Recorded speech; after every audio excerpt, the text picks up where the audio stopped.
First of all, pardon? They made out you beat the flags. Well, I might have with Vicks. Minister, first of all, in relation to the low emissions slurry spread, and it's coming in more for, I think the plan is over the next few years. Like realistically, and then first of all, I'm going to say that I'm a contractor, but I'm a small Mickey Mouse contractor when it comes to slurry. So I want, in case someone will go throwing it at me. It's contractors that put out 90 to 95% slurry. And to be quite frank about it, and farmers will tell you this themselves, some of them have got the tankers and the gear for putting behind it. And with them being busy, or with maybe a tractor not big enough for agitating or whatever, the struggle at times. Is there any working with the likes of the FCI to see could something be come up with in relation to help them on the Thames side of it? Thanks. I must check the detail on this, but my recollection is I think there's a restriction within the cap in terms of who can be funded from TAMS, and I think it has to be farmers, but I must check. I'll check that. There has been very significant, massive uptake and welcome uptake over the last 3-4 years of low emission slurry spreading under TAMS, and we've seen about €100 million spent on it through the department, through the TAMS grant, and I think it's something like 3,000 low emission slurry spreading machines that are in the country now, and there's great capacity there, and it makes massive sense. It's a win-win in terms of the efficiency of the slurry that's been spread. It costs farmers less whenever they use this approach. They get far more benefit out of the fertiliser, and also it significantly reduces emissions. And I think we now have about 15% of all slurry spread using less equipment, and that has resulted in a 7% reduction in ammonia emissions. Okay. So it's something we need to drive on, and it really can make a okay. In relation to Mr. Nolan, there you spoke about the 30 kilometre, and I'd have heard what Paul's or Senator Daly said. There is a problem, and there's no point in me hiding behind it, of people. They could be 100 miles away. Taking land to cover them for nitrates, and like we have to talk openly about it. How is that going to be resolved? Because you're not going to have spreading slurry above the side of a mountain, to put it very bluntly, and not all mountains are commonage. Thank you. Thanks, Minister. Thanks, Deputy. So we're talking, as part of this review, we're talking about implementation, like Deputy Brown brought up earlier on there, and we're talking to our own colleagues in cross-compliance as well. That if you have land on your basic payment, say that's 100 miles away, that you'd be higher risk for inspection because of nitrates. Because it seems that if you're, say, for example, not to blame the dairy farmers, if you're a dairy farmer in Cork and you have land taken up in Mayo or somewhere, it's very unusual. And that will put up a red flag in the future, and those farmers will be more likely to receive an inspection. And that's how that will be dealt with. But how do you see on the day where to put the slurry? Well, you know that it's not there, and if there aren't animals on the farm that are, you know, suitable for the land that's in Mayo, well then it's an artificial creation of a holding. Before there used to be rules there around distance and so on, but now it's around your farming type and whether you can prove that you're actually farming it. So say if someone has mountain land and they only have dairy animals, it's obvious that that's not what they're actually doing. So that's how it'll be targeted. When you talk about nitrates, and I've heard both you speak in there, at the moment if I'm a farmer I can lease out in a single farm payment. There's no one going to be able to come to me and tell me what I have to do with nitrates or fine me or do anything. Right or wrong?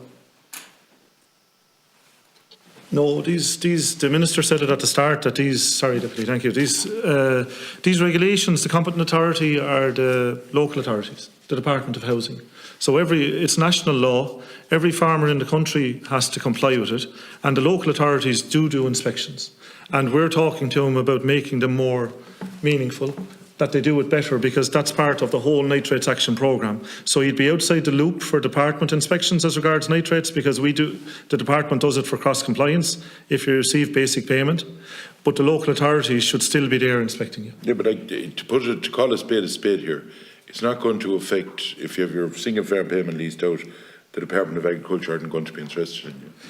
unless so you can stock it whatever you want. Yeah, like so the department will still call from an animal welfare feed point of view, you know, for tagging and so on. Yeah, but it's up to the local authority to implement it and bring the cases to court.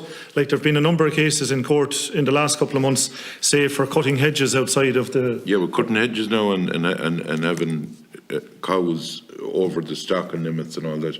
It's two different ballgames. It's something that's outside of the minister or the department's control. It's up to the Department of Housing and the local authorities. I'm not passing the buck, but it's national legislation. We fulfil all our requirements as regards the number of inspections, the type of inspections that we need to do. This is national legislation, and we're talking to the EPA and the Department of Housing and the local authorities how to better implement it. So there's nothing stopping anyone or coming in to stop anyone that wants to lease their payments and have as many cows as they want. There is, because there's much more of a focus on nitrates. Like Deputy Redden said earlier on, there's more of a focus on water quality.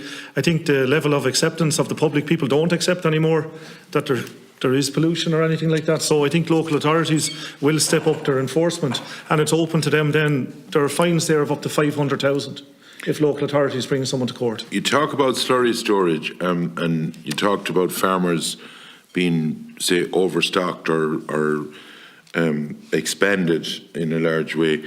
Will you have some facility to grant aid them? And on top of that, were you not better, there was one proposal that every shed would have to be covered or something. Were you not better to give them sort of a grant for the ground in putting in the tanks everywhere? Even if there were, you know, there's some farmers might be over their stocking or over their area where they'd have enough for storage at the moment. What way do you intend to tackle that, can you tell me? Thanks, Deputy. Thanks, Minister. So, just to go back, there was a proposal that for ammonia emissions, every outside tank would have to be covered. But after the submissions, and everybody has agreed in the expert group that shouldn't be done right now. There will be a review of that, so that's not going to happen.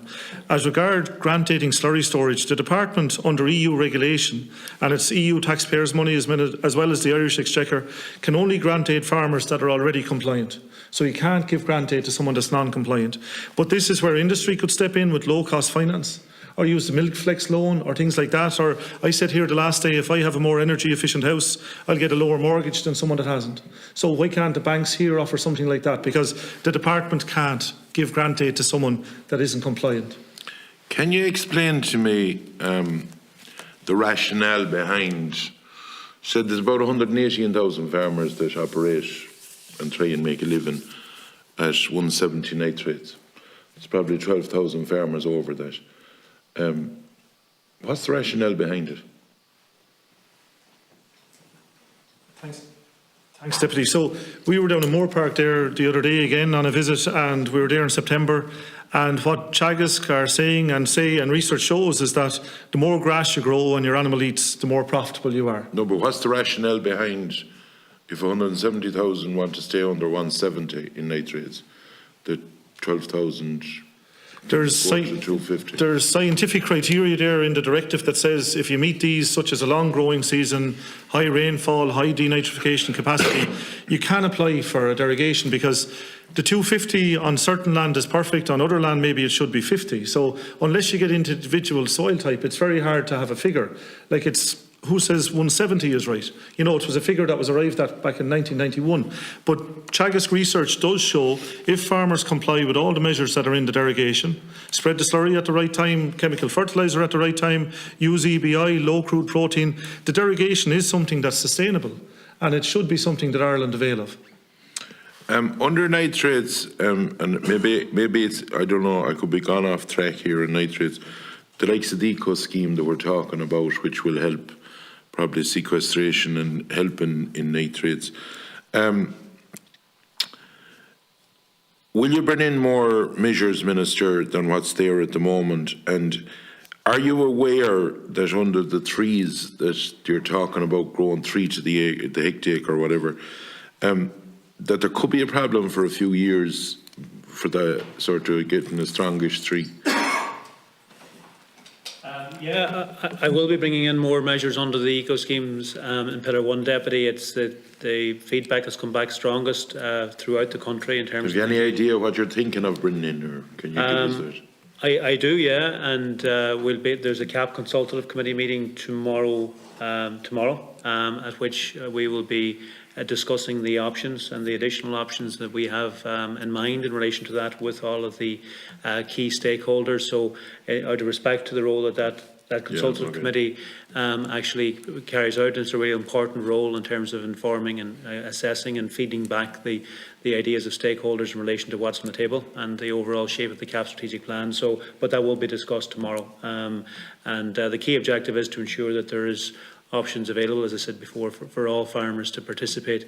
In relation to the 3 trees per hectare, we have done some assessments and investigations. We do feel there will be the capacity there to manage that and to provide for that. You're right, it is an important consideration. It is something we have sought information on, and we're confident that there will be the capacity there to provide for it.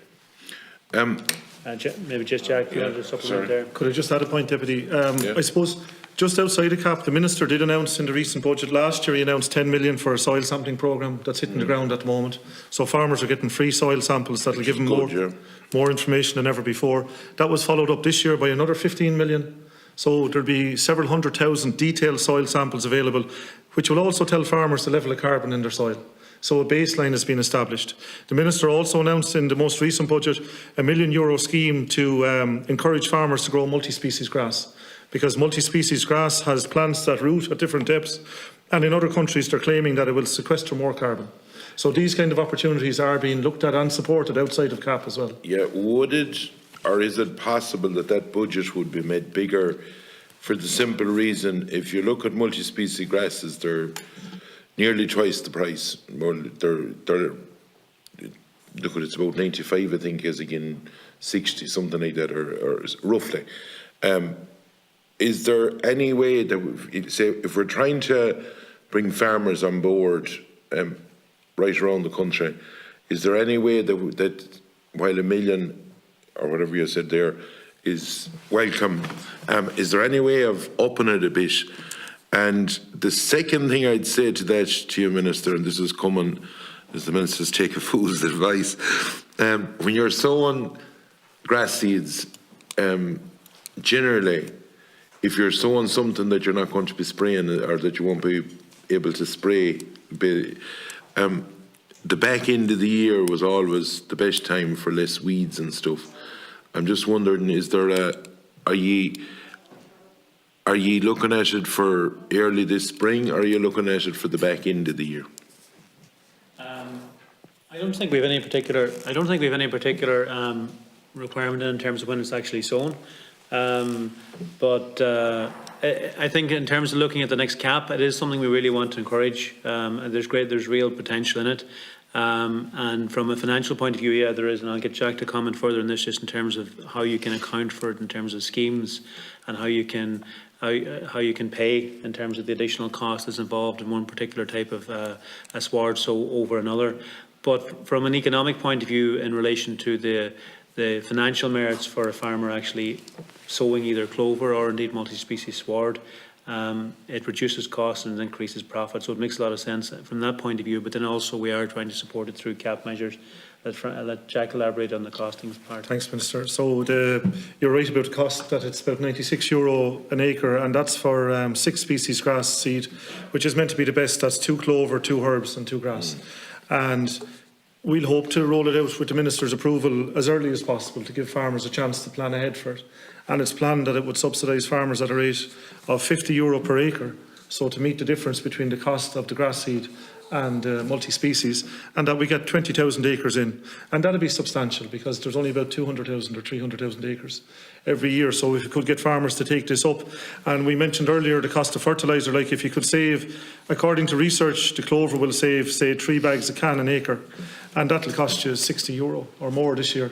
It'll cost €180 at current prices. So there's a huge savings going down this road. One last thing, Minister, and the Chairman has been, in fairness to him, on about it numerous times, as well as myself and indeed other members here, in relation to trying to marry up schemes, and I'm hearing a negative from the sector that I think the Metro Department in the last day or two that's drawn up, when they meet the people that's drawn up the schemes.